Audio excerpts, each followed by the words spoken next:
Discuss about toroid. What is toroid? Toroid is a circular coil around an insulator. देखें ये एक आपने insulator लिया, इस इंसुलेटर के ऊपर आपने एक वायर को ऐसे इसके ऐसे लिपेटा है, ठीक है, अराउंड, ठीक है, और उसकी जो लेंथ है वो ds है। आपने क्या कोई एक एलिमेंट लिया, इस एलिमेंट का कोई पॉइंट P है, यहाँ पे आप magnetic field B find out करना चाह रहे हैं, ठीक है, और इसकी जो लेंथ है, इसमें से करंट क्या है, I फ्लो कर रहा है, तो इस जैसे ही करंट इसमें से फ्लो करेगा क्या होगा, मैग्नेटिक फील्ड प्रोड्यूस होगा, और इनसाइड द मैग्नेटिक फील्ड, इस कॉइल के इनसाइड जो मैग्नेटिक फील्ड होगा वो स्ट्रॉन्ग होगा, और जो आउटसाइड है इस कॉइल के वो मैग्नेटिक फील्ड वीक होगा या जीरो होगा।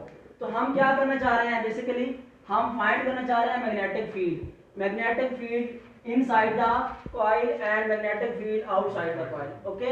And now by using Ampere's law को यूज करते हुए आपको पता है इक्वेशन एम्पेयर्स लॉ की क्या होती है, B dot delta L equal to mu naught I। आप देखें बच्चे, डेल्टा L यहाँ पे लेंथ है, ठीक है, चेंज इन लेंथ, और यहाँ पे भी इसको किसके इक्वल लिख सकते हैं आप, ds, किसके इक्वल लिख सकते हैं आप, ds।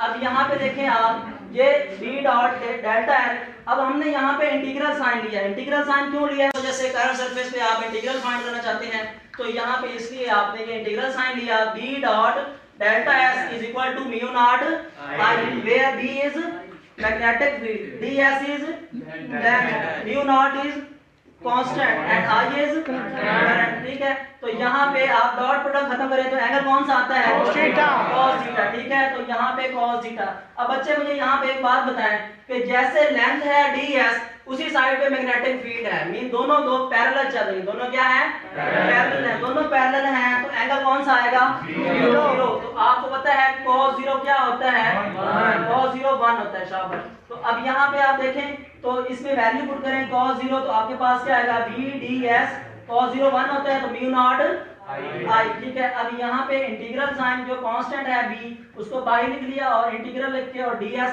is equal to mu naught I। Now we want to calculate magnetic field for single loop, ठीक है। सिंगल लूप के लिए आप क्या करेंगे, ds को इंटीग्रेट किया, तो ds क्या है आपके पास, चेंज इन लेंथ, ठीक है, तो चेंज इन लेंथ है, तो आपको पता है यहाँ पे चेंज इन लेंथ टोटल जो है इसकी वो सर्कमफेरेंस के इक्वल है। आप इसको इंटीग्रेट करें तो आपके पास एक लेंथ आ जाती है, सर्कमफेरेंस आ जाती है, और उस सर्कमफेरेंस का फार्मूला क्या होता है, 2πr। वो कैसे होता है, क्योंकि रेडियस क्या है r, और 2π इसका कंप्लीट राउंड ट्रिप, ठीक है, तो 2πr आ गया। अब यहाँ से आप क्या फाइंड करना चाह रहे हैं, क्या फाइंड करना चाह रहे हैं, B। तो यहाँ पे B इसी साइड पे रहा, 2π इधर r मल्टीप्लाई हो रहा था, इधर आके डिवाइड, तो फिर क्या होगा, B is equal to mu naught I over 2π, ठीक है। अब यहाँ पे आपने फार सिंगल लूप के लिए मैग्नेटिक फील्ड फाइंड कर लिया, ठीक है। अब आप क्या करना चाह रहे हैं, क्योंकि इसमें नंबर ऑफ लूप्स हैं, इस कॉइल के कितने हैं, नंबर ऑफ लूप्स हैं, तो आप नंबर ऑफ लूप्स के लिए मैग्नेटिक फील्ड फाइंड करोगे, तो वो कैसे होगा, B is equal to mu naught Ni over 2π r। अब बच्चे आपको पता है कि यहाँ से स्मॉल n जो होता है वो क्या होता है, number of loop per unit length, because it is length, ये क्या है, बेसिकली लेंथ ही है, ठीक है। तो यहाँ पे इसकी जगह आप n ओवर 2π r की जगह आप क्या पुट करेंगे, स्मॉल n, तो B is equal to mu naught Ni, where B is magnetic field. और आपको यहाँ बताएं कि म्यू नॉट क्या है, कांस्टेंट है, ठीक है, और n क्या है, नंबर ऑफ लूप्स, और I क्या है आपके पास, current flowing in a wire, okay, current flowing in a coil. तो यहाँ पे आप मुझे ये बताएं म्यू नॉट की वैल्यू किसी को आती है, mu naught is weber constant and it is equal to 4π 10⁻⁻⁷ weber per ampere per metre, ठीक है, ये वैल्यू है।